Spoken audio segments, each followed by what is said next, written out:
महाराज हायकोर्टाचा निर्णय आहे म्हणून हार्बर हुक्का पार्लर सुरू आहे असं मंत्री महोदयांनी उत्तर दिलं। खरं तर अनेक विधानसभा सदस्यांची या संदर्भातली भावना आहे की याच्या आड समाजाला विध्वंस करण्याचा कार्यक्रम सुरू आहे। म्हणून माझा पहिला स्पेसिफिक प्रश्न की सरकार या संदर्भात सुप्रीम कोर्टात गेलं का, गेलं नसेल तर सुप्रीम कोर्टात जाणार आहे का, जाणार असेल तर उत्तमातला उत्तम वकील देणार आहात का। आणि दुसरा प्रश्न की हार्बर हुक्का पिल्याने मनुष्याच्या आरोग्यास अपाय नसेल तर त्याच हायकोर्टाच्या परिसरामध्ये हार्बर हुक्का पार्लर उघडणार आहे का? मंत्री महोदय याचं उत्तर देऊ शकतील की नाही मला माहित नाही, कारण हायकोर्ट प्रिमिसेस हे चीफ जस्टिस यांच्या ज्युरिस्डिक्शन मध्ये येतं। परवानगी मागणार आहे का हायकोर्टाच्या चीफ जस्टिस? अध्यक्ष महोदय, सन्माननीय सदस्य सुधीर मुनगंटीवार साहेबांनी नक्कीच यामध्ये अशा प्रकारची परवानगी मागण्यात येणार नाही। तिथे कोणी चालू करण्याचा प्रयत्न केला तर त्यांच्यावरही कारवाई केली जाईल।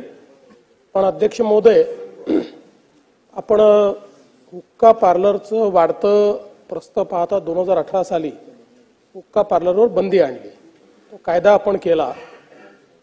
आता त्या कायद्याला अधिक कडक करण्याची आवश्यकता आहे। त्यामुळे आता ज्या ठिकाणी हुक्का पार्लर सापडेल त्या ठिकाणी आपण आता कॉग्निजेबल ऑफेन्स केला आहे, 3 वर्षापर्यंतची त्याची सजा केलेली आहे। पण याच्यामध्ये यापुढे काही सुधारणा करण्यात येतील।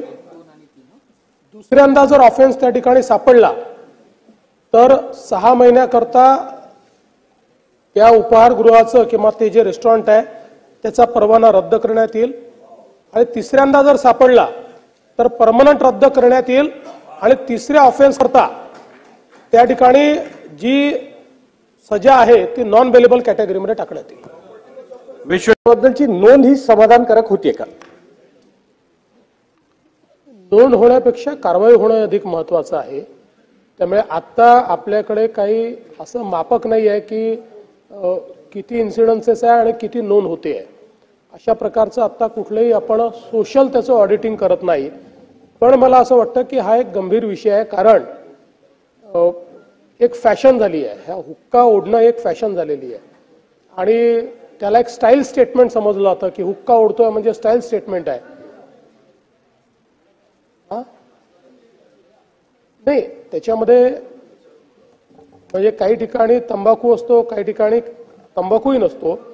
पण अलीकडच्या काळात त्याच्या आड लोक त्यातनं काय अजून नार्कोटिक पदार्थ म्हणजे गांजा बिंजा किंवा जे काय चिलीम जशी ओढतात तसं काहीतरी त्याच्यात टाकून ते ओढतात, नशेचं काहीतरी करतात, आणि म्हणून एक प्रकारचं स्टाईल स्टेटमेंट देखील झालंय। म्हणजे असे इन्सिडेंसेस आपल्या लक्षात आले आहेत की एखाद्या ठिकाणी छापा मारल्यानंतर शाळेतली मुलं देखील त्या ठिकाणी आढळलेली आहेत, आणि म्हणूनच आपण 2018 साली हा कायदा केला होता।